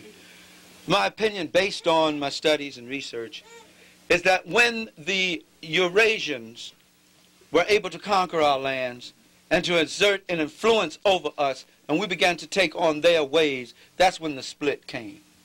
When our kings and rulers began to marry outside of the race and marry women of other races, that's when that breakdown came about. Because the connection between the African and his woman was far more than just a domestic connection. It was a deep spiritual, cosmic connection. She was the sustaining force that kept him hooked into the divine intelligence. She was that special. He could only be king and be a ruler with her. So when he no longer was connected with that source, the black woman, and he began to go with other women and take them in as queen, they did not have that power. They did not have that insight. They did not have that spiritual connection because they were not the original woman. So they could not fulfill his need. Therefore, he began to degenerate in his understanding and his method of rule, which affected the whole entire society in time. That's one of the ways I believe that split began to move in. And the patrilineal system began to ease in over the matrilineal. When they embraced the patrilineal system, as the Hebrews did, who were originally an African people, and many of some of the Kemetan tribes and groups did, then there was a whole degeneracy of the culture itself. It was the beginning of the end for them. Because the matrilineal system had within it those principles that not only sustained you, but kept you evolving to higher levels of being. Mm-hmm. That's what our research reveals thus far. Mm-hmm.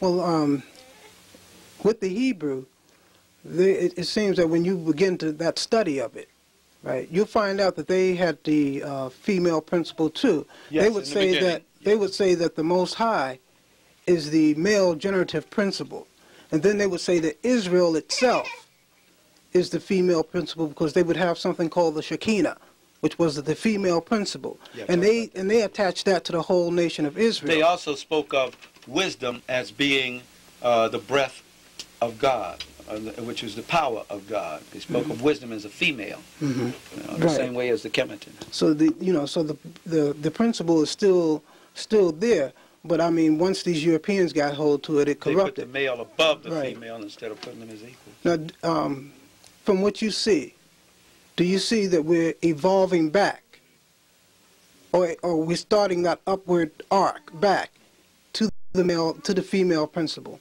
Yes. Oh, most definitely. Yeah, yes, I'm glad you raised that, too, because it is not by accident that this type of research is going on now. It really isn't. That so many Afrocentric scholars are moving in this direction. Not only Afrocentric scholars, many European scholars have moved in that direction. That is the age. Dr. Charles Finch spoke about that the other day. I was watching him on For the People, and he was saying on one of the tapes I have of For the People I was listening to, he said there are certain ages that the earth goes through.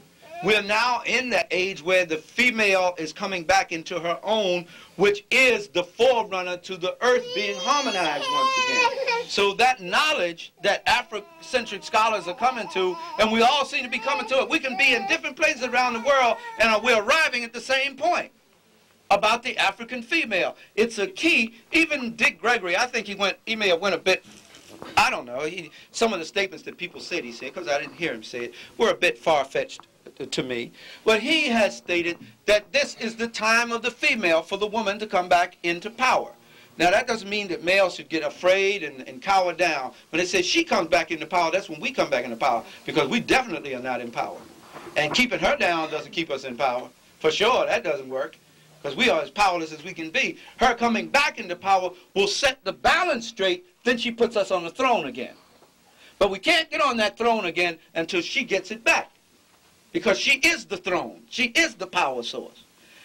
It's hard for me to explain now. Read the book. It goes into what the whole complexity of the throne and what it meant to the ruler as a representative of his mother.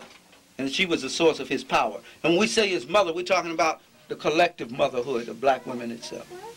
So to answer your question briefly, yes, I believe we are coming back to that.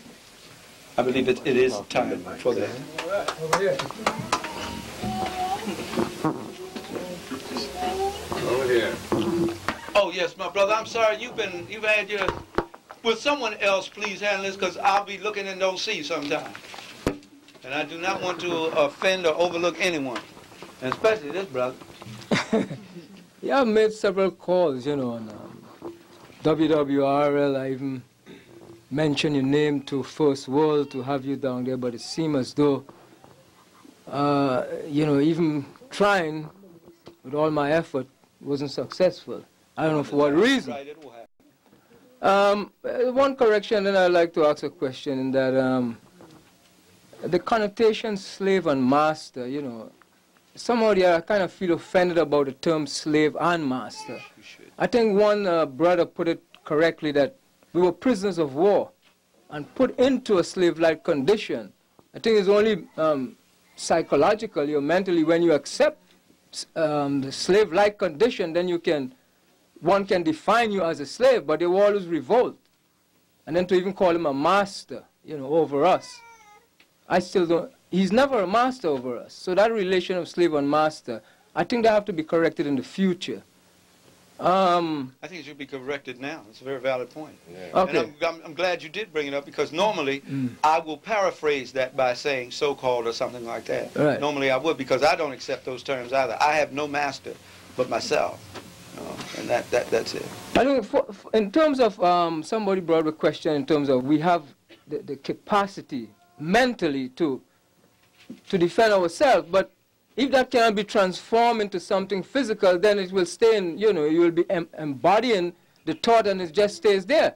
For instance, Nat Turner, I mean, he had the idea, but then he executed the thought process that he had in terms of what he did. However, I noticed that a lot of ministers who never raised Nat Turner to a level of adoration, because what he did, in fact, was to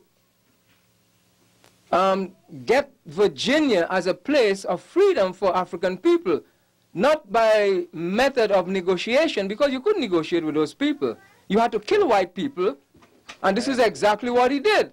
But you don't find, you know, I go all around asking people, do you know anything about Nat Turner? No, I don't know anything about Nat Turner. Nat Turner should be raised to a pedestal where we honor him in terms of what he did. That's one thing. I'll finish it right now. Speak to that a moment. Nat Turner not only frightened white people, he frightened black people.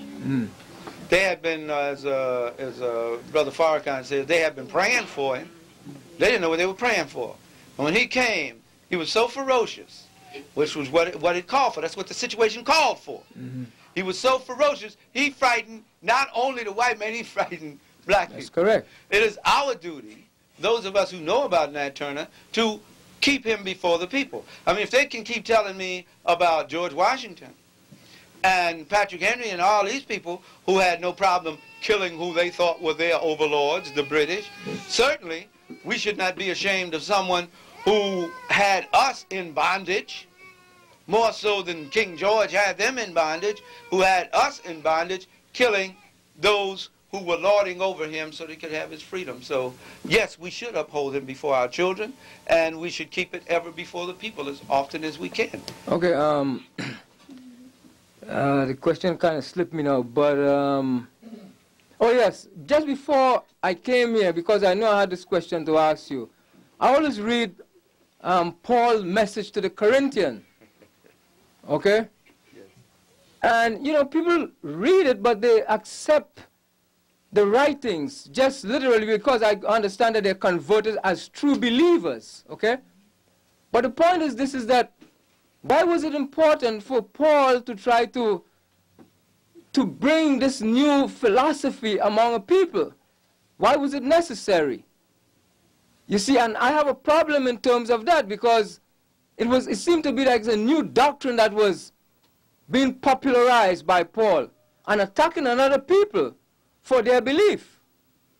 So I have, you know, whoever wrote it, you know, most of those writers, Matthew, Mark, Luke, and John, you know, you talk to people and they say that they were inspired. I say, well, Reverend Barashango was inspired to write too. Oh, but he's not a divine person. I don't understand that. I said Dr. Ben was inspired to write too. Oh, but he's not a divine person. You know, these men were inspired to write. I don't know if you could deal with... Well, in terms of Christianity, it actually should be called Paulinism, because it had nothing to do with Christ or the Krishna, as is the proper term, or the anointed one. Jesus himself, if he were to come back to the world today, would not, if you ask him was he a Christian, he would be totally, he would be amiss. He wouldn't know what you were talking about. You know, what does that mean? Because he didn't found Christianity. He founded a political party called the Nazarene Party, and his whole objective was political. That is because their spirituality and their politics were one and the same. Their religion and their politics were one and the same. Liberation was a sacred commission from God to liberate the people. That was the most sacred thing that could be done. So that's what the historical Jesus was about. Now the fantasy dude of Christian mythology is another thing. And it was Paul who devised and developed these doctrines, the basic ones. Actually, the rest of them were devised by the European church fathers of Christianity. They kept adapting and corrupting and co-opting what they could from the other doctrines, particularly from the book of the coming forth by day and by night, what little they could understand, and they kept adopting these things and putting them in there. Even to the point, to give you an example, a case in point, of the ancient Africans' reverence for the black woman, how she was put on such a high pedestal of life, so to speak. Not that she was untouchable, I don't mean it that way, but she was revered, almost to the point of worship, even though European Roman Catholics are essentially male chauvinistic and are patrilineal in their approach to life. They still have maintained, to some degree, the worship of the Mother Goddess in Mary. Because Mary is merely a set, transmogrified into the European, and not always European, because in most of the European churches, the icons that are most precious to them are the ones of the Black Madonna and Child, which is a throwback to way back a couple of 200,000 years ago, when the Madonna and Child was worshipped, the black woman and the child which she produced. I mean, this was the most marvelous thing that could be done in the world. So they're telling you this in essence with this Madonna concept. This is the way they would co-opt it and misuse it and abuse it. So that's what happened in case of Christianity.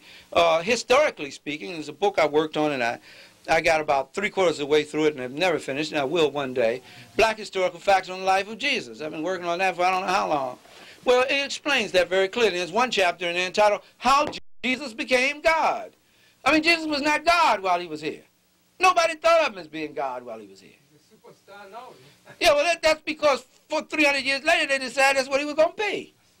He wasn't there to say anything about it. They needed a Savior God, and they had never had one. So that was the one, and they took and Europeanized him. So that's how the thing came about. And once again, as I said, I'm not attacking anyone's system of belief, but Christianity as we know it is totally out of the context of the intent of Jesus or his disciples.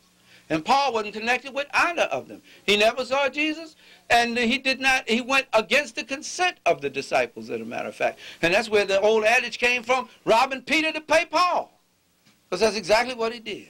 That's just to give an example. Yes, I guess I should be winding down now. It's because I know it's getting late. People need to go home. I'll stay as long as you want me to, but I don't want to impose on your time. So I guess a few more questions and we can close out. Yeah, I'd like to take the question back to Christianity, because I think it's a big boogaboo that should be busted wide open. And in terms of Jesus, right, being a rebel of the state, right, and in the manner in which he was killed, and then Paul coming along and seeing that right? Is it possible that he figured that he would change up the strategy and say, well, I'm going to go and I'm going to take it to the Gentiles and let the Gentiles help us raise up? Because I think if you read from Romans 9 to 11, he lays out a strategy where it looks like he's trying to trick them. Paul, all right, let me deal with that historically since you brought it up.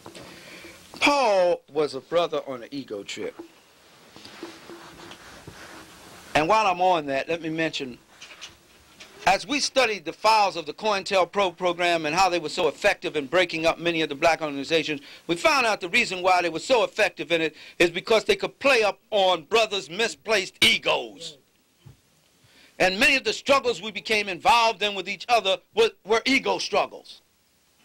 And when we were not willing to come to grips with our own idiosyncrasies, we would splinter off from the group so that we wouldn't have to be confronted with it anymore and do our own thing. And so they came in and said, your group is more important than that group, and they turned one on the other. Paul was suffering from that. Paul was a little short, uncomely looking, long-nosed. Now, I'm not picking on anybody long-nosed, all right. He was a black man, but he was somewhat disfigured, Hebrew. He couldn't get a woman. He had trouble with women. He was a misogynist. He hated women. It was Paul that wrote, let the women keep silent in the church. Why, if black people practiced that today, you wouldn't have any church. The women raised the money and everything to keep the church going. He came up with all the slaves obey your masters, all that kind of stuff. Paul wanted to be who Jesus was. And his name wasn't Jesus. His name was Yeshua. There's nobody in history named Jesus. That's a Latinized form of it. Yeshua, and a Greco-Romanized version of it, all right?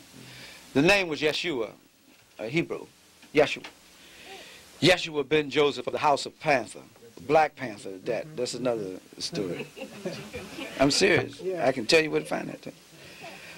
Paul wanted that attention, the messianic attention that was given to him, and then the disciples having all this excitement and this following and everything. He wanted that, but he wasn't a good speaker, for one thing. You remember on one occasion in Acts, he was speaking so long, a man fell out the loft and died. And he said himself, which was in Colossians, that he couldn't speak well.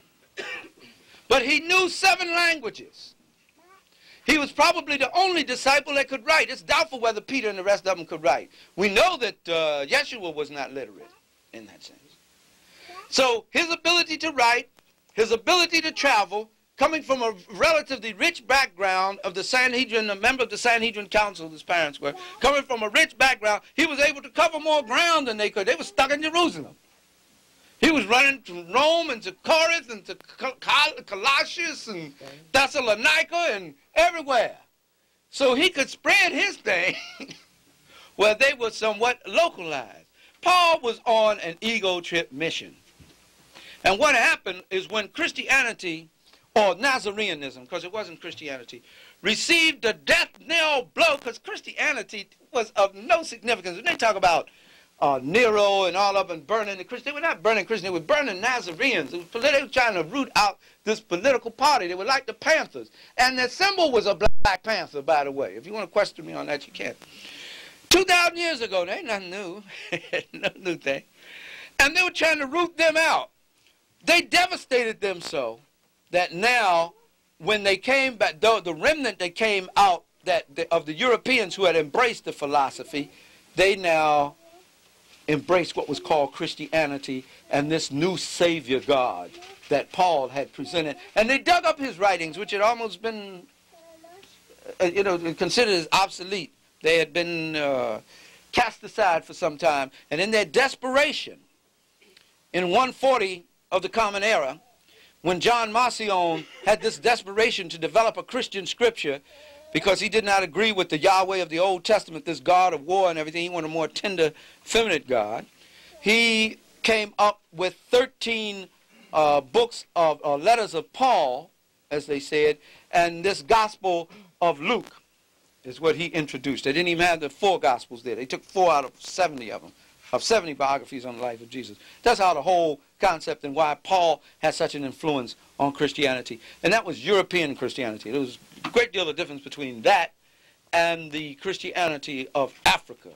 The fathers, founding fathers of that being Origen and Cipriani, Tertullian and St. Augustine and folk like that, and Perpetua and a host of others there.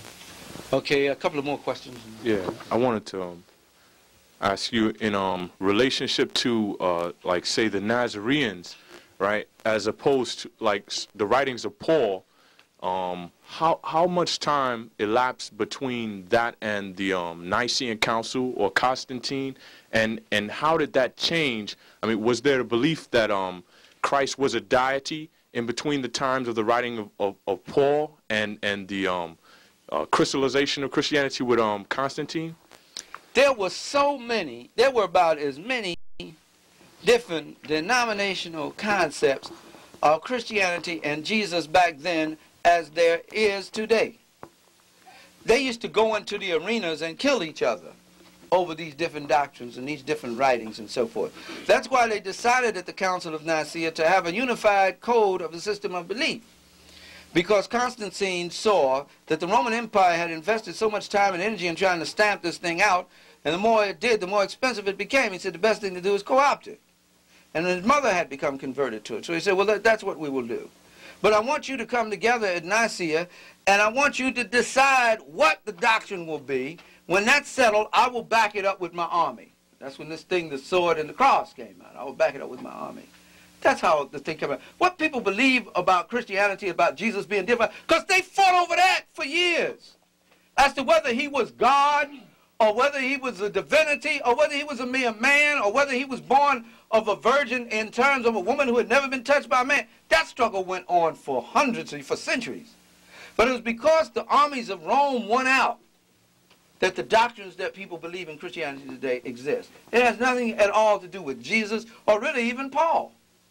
They just used Paul writings and re-edited them because they were the ones that could be more closely modified to what they wanted to espouse as a belief system.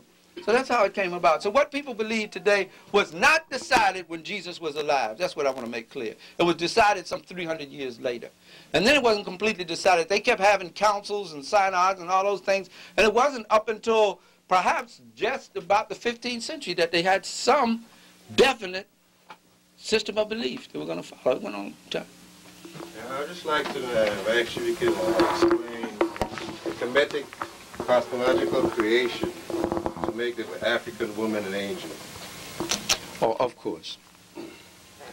In the Kemetic cosmogony, as with all the ancient cosmogonies, cosmogony meaning the creation of the world, the study of the creation of the world,